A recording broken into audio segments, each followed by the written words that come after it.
মায়াবী শিয়াল ও অভিশপ্ত রাজকুমারী। নীলাঞ্জনা রাজ্যের রাজকুমারী ইলোরা ছিল অরণ্যপ্রেমী। প্রাসাদের সীমানা ছাড়িয়ে যেখানে ঘন বন শুরু হয়েছে সেখানেই ছিল তার অবাধ বিচরণ।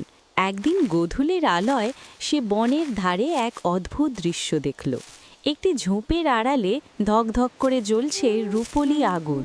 কাছে গিয়ে সে দেখল ওটি আগুন নয়, একটি অসম্ভব সুন্দর শিয়াল। তার গায়ের প্রতিটি পশম যেন রূপোর তার দিয়ে বোনা, আর তার চোখ দুটো রক্তাভ মণির মতো জ্বলছে। শিয়ালটি কাতরাচ্ছিল। ইলোরা কাছে যেতেই সেটি ক্ষীণ গলায় বলে উঠল, হে দয়াময়ী রাজকুমারী, এগিয়ে আসবেন না। আমি এক অভিশপ্ত প্রাণী, আমার এই রূপই আমার শত্রু। ইলোরা অবাক হয়ে থমকে দাঁড়ালো। তুমি কথা বলতে পারো? তোমার কি হয়েছে? শিয়ালটি দীর্ঘশ্বাস ফেলে বলল, আমি একসময় এই বনের রক্ষক ছিলাম, কিন্তু এক দুষ্টু জাদুকর আমাকে এই মায়াবী রূপে বন্দী করেছে, যাতে মানুষ আমাকে শিকার করতে আসে। আমার পায়ে বিষাক্ত তীর লেগেছে। আমি কি একটু আশ্রয় পেতে পারি? প্রাসাদের অন্দরে বিষাক্ত ছায়া। ইলোরা শিয়ালটিকে কুড়িয়ে নিয়ে প্রাসাদে নিয়ে এলো। তার ক্ষতস্থানে নিজের হাতে ঔষধি লাগিয়ে দিল। কিন্তু সে জানত না যে এই শিয়ালটিই ছিল সেই ছদ্মবেশী জাদুকর কালনেমি, যে বহুকাল ধরে ইলোরার বংশের গোপন সম্পদ চন্দ্রকান্ত মণি হাতানোর চেষ্টা করছিল। পরদিন সকালে ইলোরা যখন শিয়ালটিকে খাবার দিতে গেল, শিয়ালটি তার লেজ দিয়ে এক অদ্ভুত ভঙ্গি করে বলল, রাজকুমারী, আপনি কি জানেন এই প্রাসাদের দেওয়ালে আপনার পূর্বপুরুষেরা কি লুকিয়ে রেখেছেন? আপনার বাবা কি আপনাকে বলেননি সেই রহস্যের কথা? ইলোরা উৎসুক হয়ে বলল, কিসের রহস্য? বাবা তো শুধু বলেন আমাদের বংশের সম্মান রক্ষা করতে।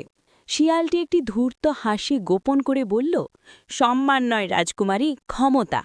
আপনার কক্ষের ঠিক নিচে যে প্রাচীন জাদুঘরটি আছে, সেখানে একটি মণি আছে যা দিয়ে পুরো পৃথিবীর শাসনভার নেওয়া সম্ভব। কিন্তু আপনার বাবা সেটাকে বন্দি করে রেখেছেন। তিনি কি চান না আপনি সর্বশক্তিশালিনী হন? ইলোরা দ্বিধায় পড়ে গেল। কিন্তু বাবা বলেন ওই মণি স্পর্শ করা বিপজ্জনক। বিপজ্জনক কেবল দুর্বলদের জন্য। আপনার মতো তেজস্বিনী রাজকুমারীর হাতেই ওটা মানায়। আপনি যদি আমাকে ওই জাদুঘরে নিয়ে যান, আমি আমার জাদু দিয়ে ওটার আবরণ সরিয়ে দেব। বিনিময়ে আমি শুধু আমার অভিশাপ থেকে মুক্তি চাই। জাদুঘরের সেই অন্ধকার রাত। শিয়ালের প্ররোচনায় পরে ইলোরা মাঝরাতে প্রাসাদের গুপ্ত জাদুঘরের চাবি চুরি করল। মাটির নিচে স্যাঁতসেঁতে সিঁড়ি বেয়ে তারা যখন জাদুঘরে পৌঁছল, তখন চারপাশ নিঝুম। প্রাচীন বর্ম, তরবারি আর অদ্ভুত সব মূর্তির মাঝে একটি কাঁচের আধারে রাখা ছিল চন্দ্রকান্ত মণি। মণিটি দেখার সাথে সাথে শিয়ালটির চোখ লোভে চকচক করে উঠল। তার গলার স্বর বদলে কর্কশ হয়ে গেল। সে চেঁচিয়ে বলল, খল, আধারে ঢাকনা খোল ইলোরা, দেরি করিস না। ইলোরা একটু ঘাবড়ে গেল। তোমার কণ্ঠস্বর এমন শোনাচ্ছে কেন? আর তুমি আমাকে নাম ধরে ডাকছ? শিয়ালটি ভয়ঙ্কর এক অট্ট হাসি দিয়ে বলল, বোকা মেয়ে, তুই কি সত্যি ভেবেছিস আমি কোনো অসহায় প্রাণী? আমি কালনেমি। এই মণিটির জন্য আমি 1000 বছর ধরে অপেক্ষা করছি। তোর দয়া আর বোকামি আমাকে আজ এখানে নিয়ে এসেছে।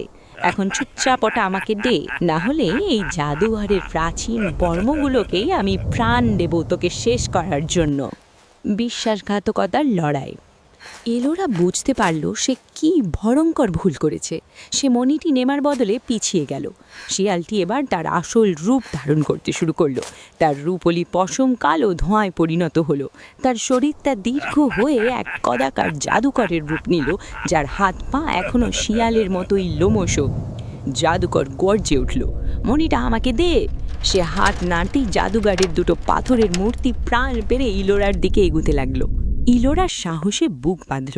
সে পাশের একটি পুরনো খাম থেকে রাজবংশের পবিত্র তলোয়ারটি টেনে নিল।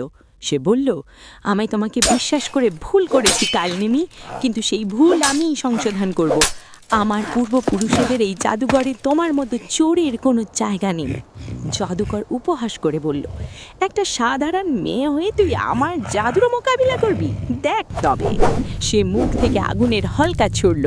ইলোরা ক্ষিপ্রতায় একটি ঢাল তুলে ধরল।